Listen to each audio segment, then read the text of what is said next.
Assalamualaikum warahmatullahi wabarakatuh. Perkenalkan, nama saya Dea Suliani. Di sini saya akan menjelaskan makalah saya yang berjudul tentang prinsip-prinsip pengembangan kurikulum.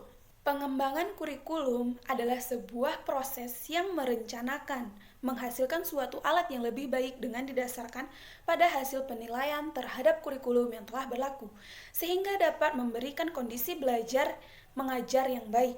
Dengan kata lain, pengembangan kurikulum adalah kegiatan untuk menghasilkan kurikulum baru melalui langkah-langkah penyusunan kurikulum atas dasar hasil penilaian yang dilakukan selama periode waktu tertentu. Prinsip kurikulum dapat juga dikatakan sebagai aturan yang menjiwai pengembangan kurikulum.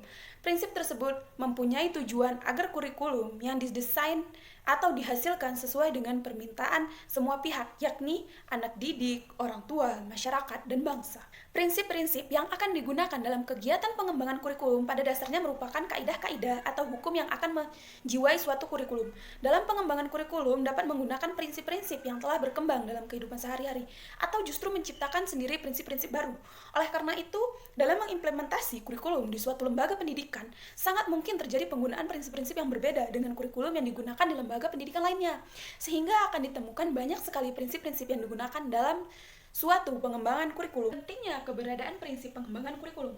Salah satu faktor yang menentukan kualitas suatu bangsa ialah pendidikan. Pendidikan adalah salah satu investasi yang akan menghasilkan manusia-manusia yang memiliki pengetahuan, sikap, dan keterampilan yang dibutuhkan dalam pembangunan suatu bangsa, di mana pendidikan tersebut memiliki mutu yang kualitas serta manfaat benefit individu, sosial, dan institusional akan diperoleh secara bervariasi. Dalam pengembangan kurikulum, perlu menggunakan beberapa prinsip yang dijadikan sebagai acuan agar kurikulum yang dihasilkan itu memenuhi harapan stakeholder pendidikan yang meliputi siswa, pihak sekolah, orang tua, masyarakat, pengguna lulusan, dan pemerintah. Dalam mengembangkan kurikulum, haruslah mempunyai alasan-alasan yang kuat berkaitan dengan hal itu. Alasan-alasan tersebut diantaranya adalah 1. Menjawab atau antisipasi dalam kemajuan ilmu teknologi. Yang kedua, meningkatkan kemajuan masyarakat dan memenuhi kebutuhan yang ada dalam masyarakat. Nah, yang ketiga, memenuhi kebutuhan peserta didik. Di dalam prinsip-prinsip pengembangan kurikulum, terdapat prinsip umum dan prinsip khusus. Prinsip-prinsip umum meliputi 1. Relevansi. Dalam hal ini dapat dibedakan relevansi keluar yang berarti bahwa tujuan, isi, dan proses belajar harus relevan dengan tuntutan, kebutuhan, dan perkembangan masyarakat, dan relevansi ke dalam berarti bahwa terdapat kesesuaian atau konsisten antara komponen-komponen kurikulum, yaitu antara lain tujuan, isi, proses, penyampaian, dan penilaian yang menunjukkan keterpaduan kurikulum. Yang kedua adalah fleksibilitas. Kurikulum harus dapat mempersiapkan anak untuk kehidupan sekarang dan yang akan datang. Di sini dan di tempat lain, bagi anak yang memiliki latar belakang dan kemampuan yang berbeda, hal ini berarti bahwa kurikulum harus berisi hal-hal yang solid, tetapi dalam pelaksanaannya kemungkinan terjadi penyesuaian-penyesuaian berdasarkan kondisi daerah, waktu maupun kemampuan dan latar belakang anak. Yang ketiga adalah kontinuitas.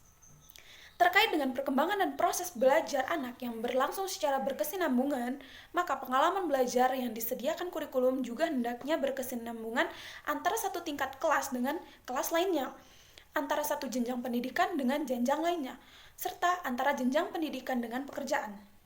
Yang keempat adalah praktis atau efisiensi. Kurikulum harus praktis, mudah dilaksanakan, menggunakan alat-alat sederhana, dan biayanya murah. Dalam hal ini, kurikulum dan pendidikan harus dilaksanakan dengan keterbatasan, baik keterbatasan waktu, biaya, alat, maupun personalia. Yang kelima adalah efektivitas. Efektivitas berkenaan dengan keberhasilan pelaksanaan kurikulum, baik secara kuantitas maupun kualitasnya.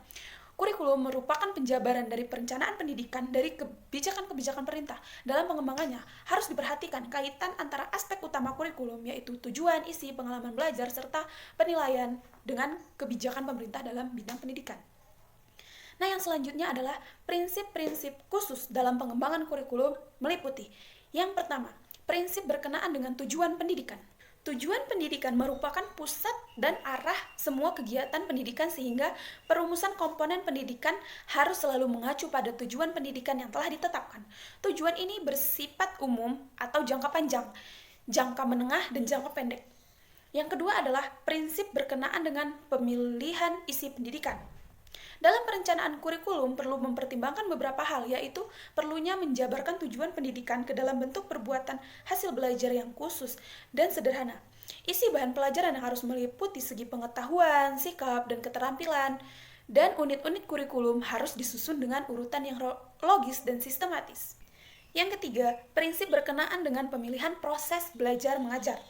Pemilihan proses belajar mengajar hendaknya mempertimbangkan beberapa hal, yaitu apakah metode yang digunakan cocok, apakah dengan metode tersebut mampu memberikan kegiatan yang bervariasi untuk melayani perbedaan individual siswa, apakah metode tersebut juga memberikan urutan kegiatan yang bertingkat-tingkat, apakah penggunaan metode tersebut dapat mencapai tujuan kognitif, afektif, dan psikomotor, apakah metode tersebut lebih aktifkan siswa, apakah metode tersebut mendorong berkembangnya kemampuan baru, apakah metode tersebut dapat menimbulkan jalinan kegiatan belajar di sekolah dan rumah sekaligus mendorong penggunaan sumber belajar di rumah dan di masyarakat, serta perlunya kegiatan belajar yang menekankan learning by doing, bukan hanya learning by seeing and knowing. Nah, yang keempat, prinsip berkenaan dengan pemilihan media dan alat pengajaran. Proses belajar mengajar perlu didukung oleh penggunaan media dan alat-alat bantu mengajar yang tepat. Untuk itu, perlu diperhatikan beberapa hal berikut, yaitu alat atau media apa yang dibutuhkan, bila belum, ada apa penggantinya, bagaimana pembuatannya, siapa yang membuat, bagaimana pembiayaannya, dan kapan dibuatnya, bagaimana perorganisasiannya dalam keseluruhan kegiatan belajar, serta adanya pemahaman bahwa hasil terbaik akan diperoleh dengan menggunakan multimedia. Yang terakhir adalah prinsip berkenaan dengan pemilihan kegiatan penilaian. Beberapa hal yang harus diperhatikan dalam pemilihan kegiatan penilaian meliputi kegiatan penyusunan alat penilaian harus mengikuti beberapa prosedur, mulai dari perumusan tujuan umum, menguraikan dalam bentuk tingkah laku siswa yang dapat diamati, menghubungkan dengan bahan pelajaran, dan menuliskan butir-butir tes. Selain itu, terdapat beberapa hal yang perlu juga dicermati dan dalam perencanaan penilaian yang meliputi bagaimana kelas, usia, dan tingkat kemampuan siswa yang akan dites. Berapa lama waktu pelaksanaan tes, apakah tes berbentuk uraian atau objektif, berapa banyak butir tes yang perlu disusun, dan apakah tes diadministrasikan guru atau murid.